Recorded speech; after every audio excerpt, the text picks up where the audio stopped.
ఏ శుభకార్యానికైనా శుభారంభం. కానీ ఆ రోజుల్లో అన్ని మిస్టరీ డెత్లే, ఎస్పెషల్లీ లేడీ ఆర్టిస్టులవి. ఎవరిది తలుచుకున్నప్పుడు చాలా బాధ వేసింది, ఏంట్రా ఇలాంటి చావు వచ్చింది, ఎంత గొప్పగా బతికింది. ఫటాఫట్ జయలక్ష్మిని నాకు చాలా బాధ అనిపించింది. ఊరేసుకొని చనిపోయినావా? గుర్తులేదు రోషన్ గారు, బట్ పక్క వీధులు మావి.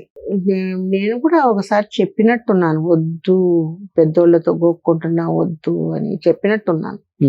ఇలా అమ్మాయి చనిపోయినప్పుడు ఇద్దరు శవాలను నేను తగిలానండి. ఒకటి సావిత్రమ్మ గారిది ఫస్ట్ చనిపోయినప్పుడు, సెకండ్ ఫటాఫట్ జయలక్ష్మి. ఎంజీఆర్ మేనల్లుడిని చేసుకుంది, ఫటాఫట్ చేసుకోలేదు, చేసుకోవాలా అని లవ్ చేసుకోవాలి. పిల్లలు ఏదో ఉన్నారన్నారే? లేదండి, అదంతా రూమర్ లేదు. ఓకే, చాలా చిన్న ఏజ్ లో ఆమె చనిపోయింది.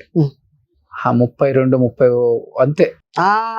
ఇదే మాకంతా గుణపాఠం. ఓకే, అంటే నేను నేర్చుకున్నా ఇది. ఎందుకంటే మా కళ్ళ ముందు యాక్ట్ చేస్తూ నువ్వు అమ్మాయి చనిపోయింది, నిద్ర మాత్రలు తిననుకుంటా, ఉడి కాదు నిద్ర మాత్రలు. కానీ మంచి ఆర్టిస్ట్ అండి ఫటాఫట్ జయలక్ష్మి గారు. ఇప్పటికి తలుచుకున్నప్పుడు అనిపిస్తుంటది ఆమె గురించి. నేను చాలా చోట్ల కూడా చెప్పాను, చచ్చి సాధించడం కాదు బతికి సాధించండి అని కూడా చెప్పాను కొన్ని సందర్భాల్లో.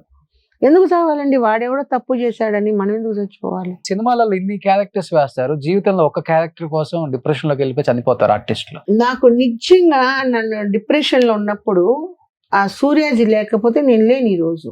మీరు కూడా సూసైడ్ అటెంప్ట్ చేశారు? నేను సూసైడ్ అటెంప్ట్ చేయాల, ఆ దిగులతోని ఏడ్చుకుంటా కూర్చొని ఒక దిమ్మ రొట్టె పడిపోయింటది కదా, అట్లా ఉండింది.